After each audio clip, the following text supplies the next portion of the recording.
pose to you guys on Friday night?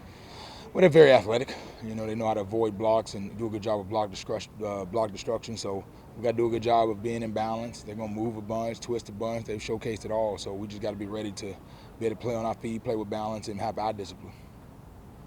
Louisville has struggled against the run, so how much you guys look to establish the run early and kind of keep their offense on the sideline? I think struggle is a tough word going into 2 games. I mean, historically they've done a great job against the run. You know, Coach Brown does a good job of playing the run, getting those hats down there, and they tackle well. You know, I think they got a couple of new guys. You know, and with the limitation in practice, sometimes tackling, but they've improved greatly from game 1 to 2. So I expect them to get that problem fixed really against us pretty quickly. When you went back and looked at the LSU game, what did you like about what the offense did for you guys, and what did they leave out there on the field that they can? Oh yeah, of course everything is critical. You know, the emotion comes from a win and a loss, but the reality is the reality. We still got stuff to clean up, whether you win or lose, and we had a bunch. So it's just more of the mentality to come back to work to correct mistakes. You know, you got to get better and keep strength, so you playing the best ball as the season go along.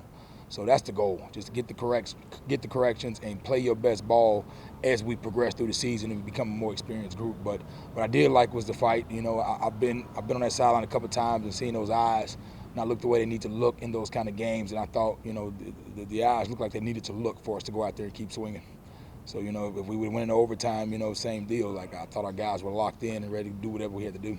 What is the area where you think the offense can take the biggest step forward? Finish it in the red zone. Winning the short yardage, finishing in the red zone, that's something, we got to do a good job of getting touchdowns. So we focus on that a lot, and we got to put a lot of pride into it. We got to finish.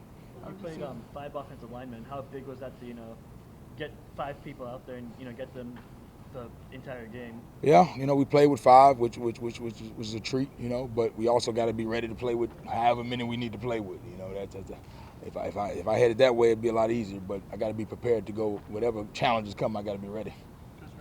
He didn't think Maurice would make it back for the LSU game. I guess how hard did you see him work to make it back to that game, and how did he what kind of difference did he make? Man, Mo, you ain't got to worry about Mo. If he can, he will. So he's been like that since he's been here. He's fought through a lot, even starting last year with the Notre Dame game. He played a half. That was all he could give. So since I've been around Mo, he's one of the little tough joker. Like a little engine that could. So he's been rolling.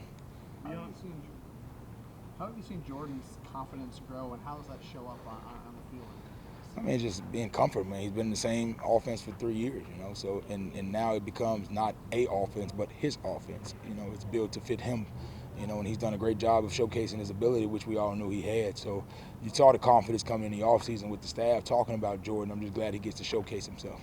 Beyond the athletic ability, when you got to work with him more closely, like what things impress you about him? With just his poise, and on the one, getting those guys to play harder and overachieve themselves. So, I liken him to a Steve Nash type of guy. He can raise the guys, play around him, and he does it in a positive way. You rarely see him go at a guy, but he also gets those guys to play above him with the relationship and the encouragement and positivity that he used, so those guys play hard for him. When that confidence that you talked about, you guys start obviously in the offseason and in practice, but when that translates over to games and it leads to success on the field, what does that do for you in developing the offense and giving more opportunities for Jordan to keep, expanding? Yeah, I mean, it's all about just correction to keep going forward. No matter the result, the result is real. I mean, that's what we based our measurement stick on. But just the process alone and what we see on tape, just attacking that and keep developing everything that we're doing. Coach Norvell does a good job of making sure we stay on that track and mentality. So, we had the bye week. I don't even, this is the first time I've probably been asked about that game in the last 2 weeks. Because those guys, it's been yesterday's practice, and then it's going to be today's practice. And that's all it's focused on, is correcting the things from today's practice.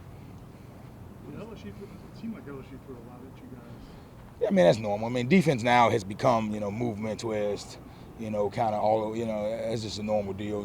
Everybody's doing it. That's kind of the new wave. Nobody's really just lining up and kind of playing anymore. It's more like, you're getting the run twist. You're getting the high alert third down packages. That's just kind of what football is now.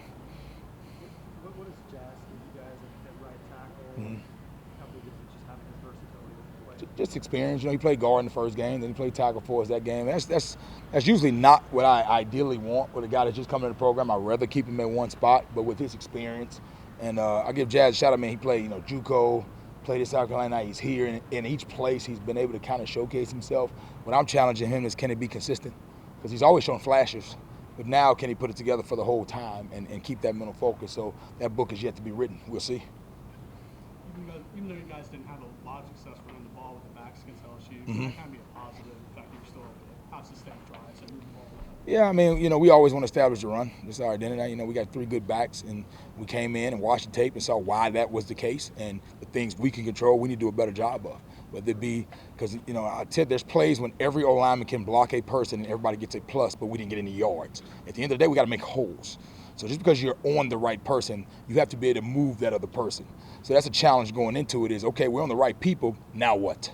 Who are you after we make contact? I think y'all have only allowed, I think, 1 sack through 2 games. For a group that's been maligned for a while, that's had struggles, has kind of built back up, what can that do for the confidence of those guys? Yeah, sacks are so, the easiest thing to point to is the O-line. Hey, man, at the end of the year when they do the sacks, they don't go back and watch the tape and say what was what. So we love that because that comes with the position. But the reality of it is the totality of the group did a great job. Quarterback making reads, O-line straining on blocks, running back seeing protection, receivers getting open. All those things encompass in sacks. So I think as you're seeing the improvement in the entire offense, of course that's going to get better because everything else is included in that also.